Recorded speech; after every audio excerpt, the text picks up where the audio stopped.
Este é o professor Paulo Silva, pardo, cabelos curtos, raspado e usa uma barba parada. No seu ouvido esquerdo está utilizando um microfone e o professor usa um óculos de armação de cor preta. Está usando uma camisa de cor cinza escura e utiliza um relógio de pulso.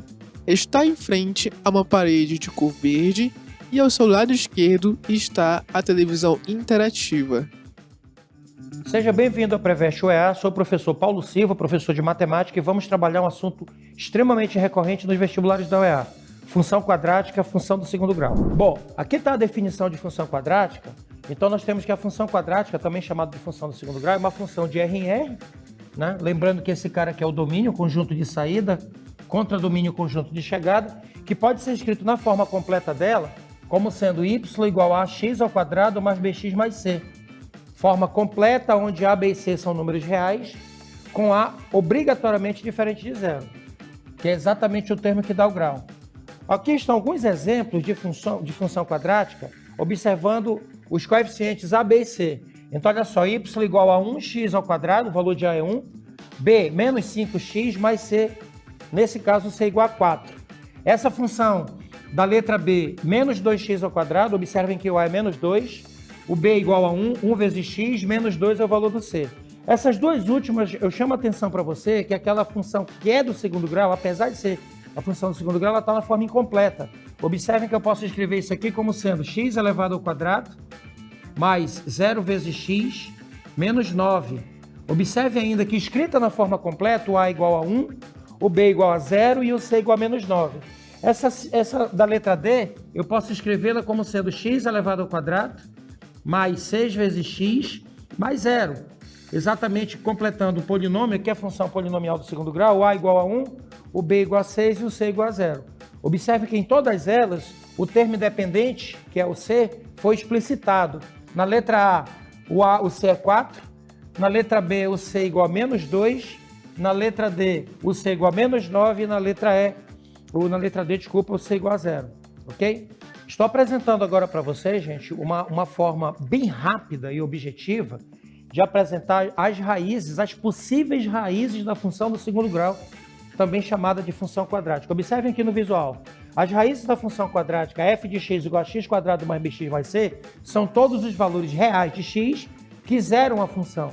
As raízes da função também são chamadas de zeros da função, né? Para a obtenção das raízes dessa função do segundo grau, ao igualar a função igual a zero, ao fazer a função igual a zero, nós caímos numa equação que pode ser resolvida pela fórmula de Bhaskara. Lembrando que x é igual a menos b, mais ou menos raiz quadrada de delta sobre o dobro de a. Observem que lá, na definição, eu disse que o a não pode ser zero. A segunda explicação para ele não poder ser zero é que ele é denominador de uma fração. Observe ainda que o delta, que eu chamei aqui de discriminante, ele foi definido, ele foi chamado, ele foi declarado como b quadrado menos 4ac. Ou seja, eu posso calcular o delta, o discriminante, apenas em função dos coeficientes da função quadrática da função do segundo grau. Beleza? Aqui está, gente, uma forma, você vestibulando, aqui está uma forma de você atentar para a quantidade de raízes, das possíveis raízes da função quadrática. Então, observem só. Como já foi definido o delta, o discriminante como sendo b quadrado menos 4ac, existem três possibilidades para esse delta. Observem só. Se o delta for positivo, ao calcular o delta e você encontrar um valor positivo, nós concluímos que as raízes são distintas. Se o delta for igual a zero, as raízes são iguais, são idênticas, aí a gente fala que a raiz tem multiplicidade 2, ela é múltipla, ela apareceria duas vezes no conjunto de solução, e quando o delta for negativo, as raízes não são reais, ou seja, não existem raízes reais quando o delta é negativo, ok? Apresento agora duas relações chamadas de relações de Girard, que são relações que foram escritas por Albert Girard, e essas relações nada mais é do que ela relaciona a soma e o produto de raízes com os seus coeficientes. Observem só, a soma das raízes na possibilidade de ter raízes, ou seja, quando delta é maior ou igual a zero, a soma das raízes é dada por menos b sobre a e o produto das raízes é dada por c sobre a. Observe mais uma vez a explicação, o motivo, a razão pelo qual a não pode ser zero. Ele é denominador da fração. O gráfico da função quadrática é uma parábola, ou seja, é uma figura geométrica lá da geometria analítica, mas a gente vai usar aqui na nossa álgebra. Para A positivo, a função é crescente. Para A negativo, a função é decrescente. Eu destaco aqui, para você que vai fazer vestibular e é muito recorrente, eu destaco aqui as raízes, que são exatamente os valores que zeram a função. Eu também destaco o vértice, que é o ponto mais baixo quando a parábola tem concavidade voltada para cima, e o vértice quando a parábola tem concavidade voltada para baixo. Esses são os pontos de maior importância no gráfico da função quadrática da função do segundo grau, ok? Aqui tem um quadro que mostra todas as possibilidades do gráfico da função do segundo grau. Eu estou colocando um gráfico aqui, uma representação, que nesse visual eu apresento a situação em que o A é positivo, concavidade da parábola para cima, conforme eu acabei de falar, A negativo, concavidade da parábola para baixo. Agora observem que a possibilidade da existência de raízes ou não vai depender do valor do delta, o discriminante. Então observem só. Para A positivo, delta positivo, raízes distintas, x1 e x2. Sinal da função. Para valor de x menor que x1 ou maior que x2, a função é positiva. Entre x1 e x2, a função tem sinal negativo. Segunda possibilidade, A positivo e delta negativo. Não existem raízes reais, a função é positiva para todo x, para qualquer que seja o valor de x. Quando A é positivo e o delta é zero, significa que as raízes são idênticas. Aí a gente diz que a raiz tem multiplicidade 2. Aí a função é positiva para menor ou maior que a raiz. Para valores de x menor ou maior, a função vai ser positiva. E ela vai ser zero exatamente nas raízes. Quando o delta é negativo, concavidade voltada para baixo, raízes distintas. Quando o delta é negativo, não existem raízes, ou seja, o gráfico da função não toca o eixo x. E quando o delta for igual a zero, significa que essa função tem duas raízes iguais. O gráfico da função toca apenas uma vez o eixo x. Observe o significado para aquilo que eu já chamei a atenção de vocês. Observem só.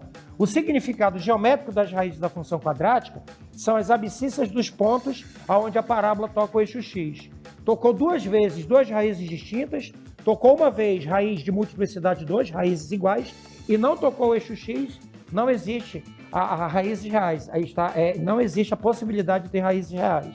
Aqui estou apresentando agora uma forma de eu encontrar as coordenadas do mínimo ou do máximo da função. Aí vamos recordar agora mesmo. Quando A é negativo, vamos lembrar? Quando A é negativo, ou seja, quando a concavidade da parábola é para baixo, significa que o vértice é um ponto de máximo. Quando a concavidade é para cima, no caso do A ser positivo, aí o vértice representa um ponto de mínimo. Então, quando vocês forem fazer as questões, as questões que chamam atenção para máximos e mínimos, é exatamente nós estamos falando, estamos justificando a possibilidade de você encontrar o vértice da função. Ponto de máximo, concavidade para baixo, ponto de mínimo, concavidade para cima. As coordenadas do vértice podem ser obtidas a partir de duas relações. Observem só, o x do vértice é dada por menos b sobre 2a e o y do vértice é dada por menos delta sobre 4a. Achado as coordenadas do vértice, a gente pode concluir, então, a possibilidade de a gente ter um máximo ou a possibilidade de ter um mínimo, ok? Questão número 1, o EA Macro 2023. Observem só. Em um plano cartesiano, a parábola descrita pela função quadrática f de x igual a x ao quadrado menos 4x mais 3 tem vértice no ponto V de abscissa 2 e passa pelo ponto P de abscissa 4. Então, observem que foram dadas duas abscissas, a do vértice e a do ponto P. A reta que passa pelos pontos P e V intercepta o eixo Y no ponto de ordenada igual a letra A, menos 2, letra B, menos 1, letra C, menos 4, letra D, menos 3 e letra E, menos 5. Então, observem só, por hipótese, a nossa função ela é da forma y igual a x elevado ao quadrado menos 4x mais 3. Uma função completa em que A igual a 1, B igual a menos 4 e C igual a 3. Ora, foi fornecido a abscissa do vértice. Foi fornecido a abscissa x igual a 2. Substituindo na função o valor dessa abscissa, eu posso encontrar a ordenada dela. Y igual a 2 elevado ao quadrado, que é 4, menos 4 vezes 2, que é 8, mais 3. Fazendo esse cálculo, a gente chega à conclusão de que a abscissa do vértice vale 2 ao quadrado é 4, 4 menos 8 é menos 4. Menos 4 mais 3 igual a menos 1. Portanto, o nosso vértice tem coordenadas x igual a 2 e y igual a menos 1. Ok? Vamos então agora à segunda possibilidade, que é a possibilidade da abscissa de P. Por hipótese, o x igual a 4. E ao substituir essa abscissa lá na função, a gente vai encontrar o y, o valor do y, a imagem.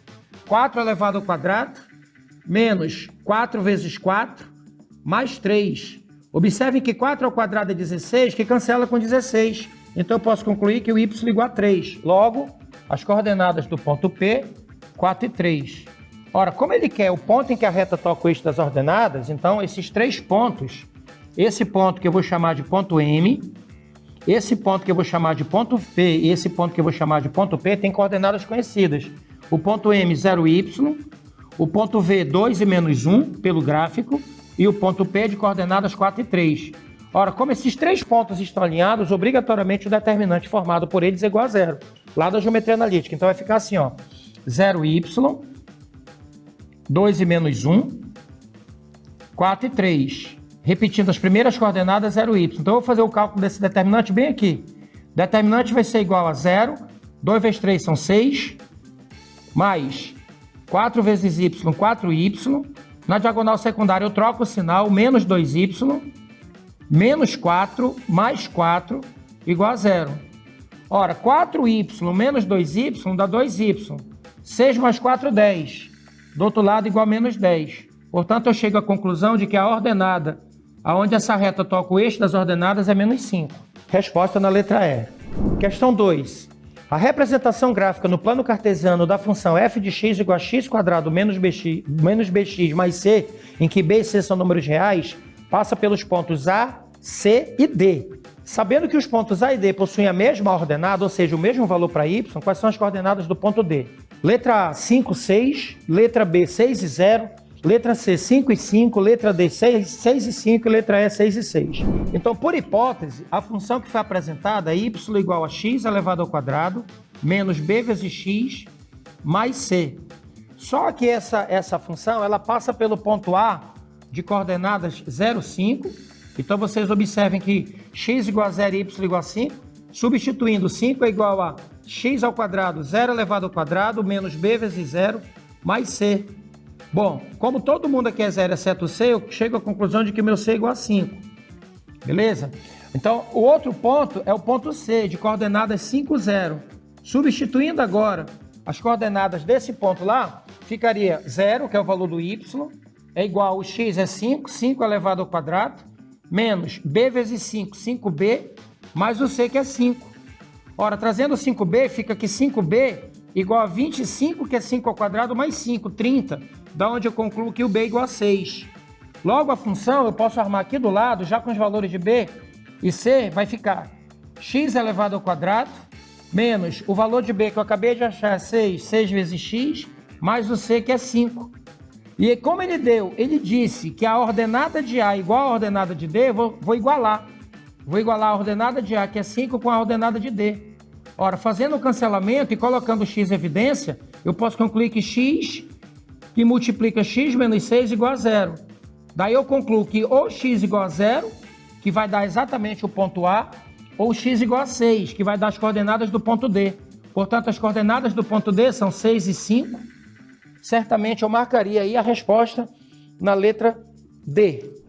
Bem, na aula de hoje vimos a função quadrática, também chamada de função do segundo grau, apresentando o gráfico, as coordenadas do vértice e as relações de Girard. Assuntos extremamente importantes para o vestibular da UEA. Siga o Preveste UEA em todas as redes sociais.